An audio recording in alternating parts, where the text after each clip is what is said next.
Good day. So let's all stand up first. Okay. Let's pray. Amen. So you may take your seat and please answer that abundantly.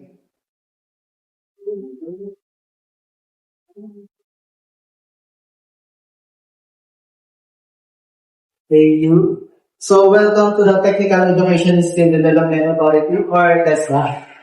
I am your trainer. I am Manchester Dito Larva. I am a certified assessor in electrical installation and maintenance engineering.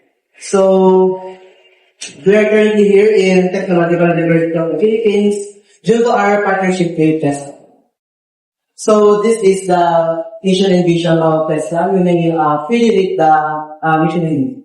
Then next, we are here currently taking the competency-based training. It is a training approach that focuses on what a learner can actually do with skills and performance rather than just what we Then next is the 10 principles of CBT. So there are 10 principles of CBT. Some of those are number one, training is based on curriculum developed from the competency standards, and number two, learning is competency-based or modular instruction.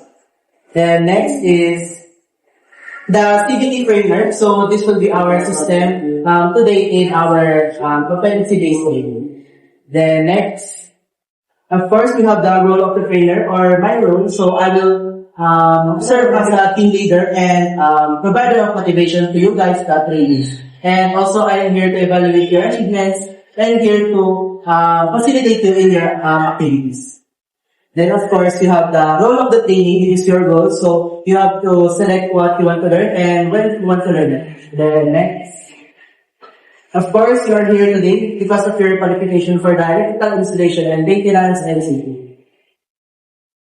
Of course, you have API and NCP, the basic competencies, the common competencies, and the core competencies. So the core competencies is focused on what you should learn about the importance of in the AI and NCP. Then next. Of course, we have the peer assessment so that I can gather evidences for you on what you already know about the AI.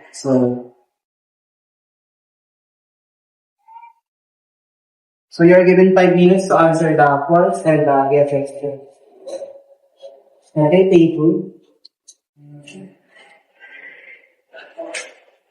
So your evidences will be analyzed to check if you are competent in other fields in the NCP. So let's all stand up please. So as you can see here, we have the assessment area, learning resource area, practical work area, and contextual learning area. So we're currently here in the contextual learning area. Then next, we have the assessment area. Then here we have the practical work area. Then last, we have the learning resource area. You may take your 6 now, trainings. Then of course, we have the materials and charts. Here are the training activity matrix. This is here. So it will record what you're currently doing or the activity you're doing. Then the progress chart. It will record on what progress we already have in our EIM and GU. Then of course, the achievement chart, which you can see here. You can see there the achievements you have already gained on your of this EIM and GU. Then the materials, of course, will provide the CBLM. Then in the CBLM, we will have 2 results, which is competent and not yet competent. So that is all for day 1. I am pleased to see you again. So we will see each other again on day 2.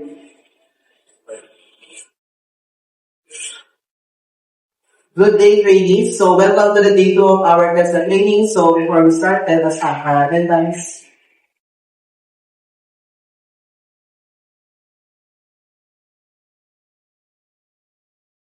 Thank you. So based on what we have analyzed and what we have evaluated on your data gathering and your evidences on previous day, you are all lucky in our next competency, which is the prepare and interpret technical drawing. So what is it? It is that covers the knowledge, skills, and proper attitude and values needed to prepare, interpret diagrams, engineering abbreviation, and drawing symbols and diagrams. So here are the learning outcomes for the competency. Then, of course, before we go to our activities, let us have first the materials for that part of the EIM.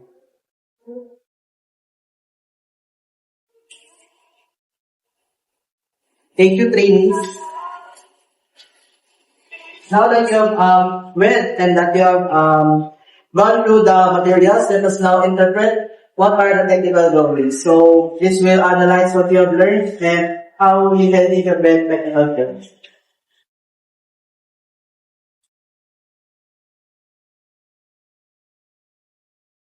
Thank you, training.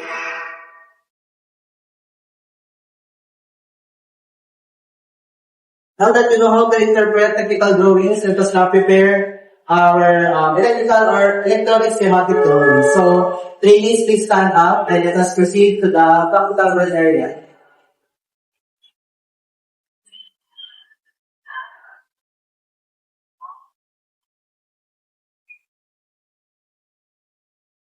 So here we will observe what we can do for the technical drawings, and it will distinguish if you are competent enough for the IIM. So we will be giving you 1 hour and 20 minutes.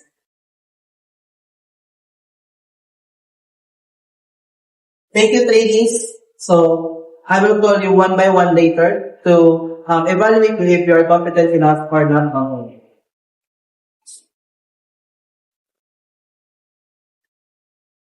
May I call Miss Lolo?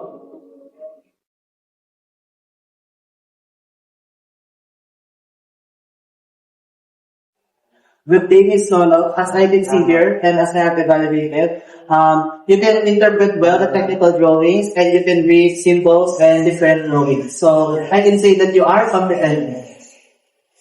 You may now proceed to the contextual learning area. Next, may I call Mr. Reyes? Good day, Mr. Reyes. So as I have evaluated here, you can read enough technical drawings and that you can interpret complex circuits. So I can say that you are competent. Thank you. We may continue to the contextual learning area. Last is Mr. Marasigan. Good day, Mr. Marasigan. So as I have seen here, you are can read the different complex circuits, but you still need to improve your readings on different symbols. But I can still say that you are competent enough. Please proceed to the contextual learning area. Training that will be all for day 2, so I will see you again on day 3 for your training day.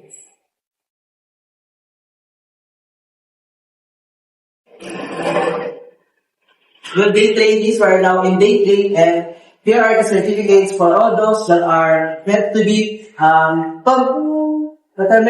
competent enough for this medicine. So my call Miss Lolo for her certificate and photos. Thank you, Miss Lolo. May I call on Mr. Marasigan for his certificate. Thank you, Mr. Marasigan. May I call on Mr. Reyes for certificate. Thank you, Mr. Reyes. So thank you, trainees, for your time today, and I hope that you have learned something from our EIM, and I hope, and I congratulate you for finishing the electrical installation maintenance NC2. So thank you.